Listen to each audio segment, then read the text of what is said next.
Hello everyone, আসসালামু আলাইকুম। সবাই কেমন আছেন? অবশ্যই ভালো আছেন সবাই, এমনকি আমি মিনু আলহামদুলিল্লাহ ভালো আছি আপনাদের দোয়া এবং ভালোবাসায়। তো দেখেন, আমি আজকে কত সুন্দর একটা জায়গাতে আসছি। আপনারা আমার ভিডিওতে চোখ রাখেন, সুন্দর সুন্দর দৃশ্য দেখতে পাবেন। এবং সাথে আছে,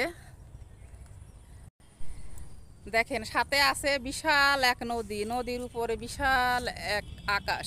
দেখছেন কি সুন্দর না জানি দেখতে প্রকৃতির দৃশ্য। দেখেন চারিপাশে প্রকৃতি কত সুন্দর দেখতে। দেখেন কি যে ভালো লাগে, আপনাদের কাছে কেমন লাগে অবশ্যই জানাবেন। এখানে এসে মাঝে মাঝে ভিডিও করব। খুবই সুন্দর জায়গা। আমার কাছের ফ্রেন্ড ফলোয়ার যারা আছেন, অবশ্যই যদি এখান থেকে ভিডিও করতে চান আমার সাথে যোগাযোগ করবেন। কমেন্ট বক্সে লিখবেন বা আমি ইনবক্সে জানিয়ে দেব আপনাদের ঠিকানাটা।